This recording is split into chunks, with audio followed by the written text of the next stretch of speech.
So how did NASA get to where they are now concerning Kalonzo Musyoka and the Kamba vote? Or rather, let's look at it another way. How were the Kamba and Kalonzo Musyoka convinced that their strategy was sound and that the strategy of chafua, the politics, the approach and politics they were using to gain the NASA nomination was correct and would work? Yeah? Because it was clear right from the beginning that we were seeing a different Kalonzo. Right from the beginning, even immediately after NASA had come together, shortly after that, it became clear that we were seeing a new Kalonzo Musyoka, very aggressive, and his speeches to his stronghold, Kamba stronghold, were very consistent. He was saying that it was time for him to be president, it was time for him to be nominated. Too many times he had played second fiddle.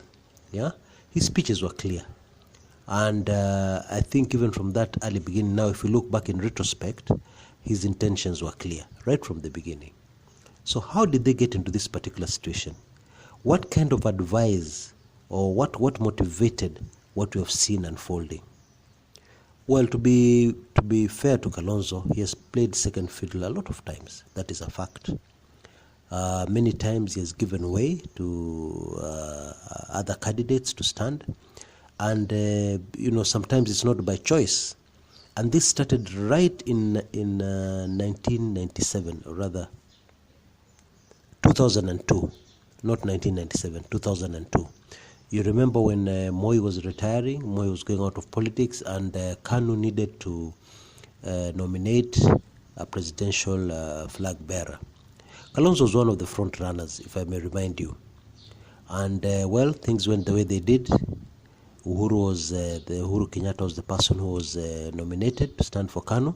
There was a fallout from Kanu and mass exodus to the opposition, LDP at that time. You remember what happened, yeah? So that's where it started.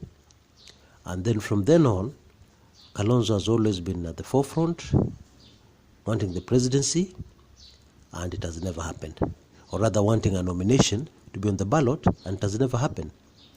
I think the climax of all this came in the notorious 2007 elections, whereby he was forced to stand as a lone ranger, and you know what happened, yeah? So actually Kalonzo has been on the ballot once. Yeah, so to be fair to him, yes, everybody has a right, it's a constitutional right to have ambition for an office. It's a constitutional right to do everything in your power to look for that office. That is okay, and that's well in order. However, the strategy that has been used this time is what I'm addressing. How do you try out such a strategy and believe it'll work? Okay? Unless maybe you have another objective or another option, or unless it's part of a script where you want to do this so that the consequences are that, and so that something else comes into play. Okay?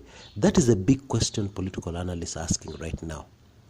It's quite a puzzle, but not for Club 1999 members. Yeah? I analyzed that extensively in the club.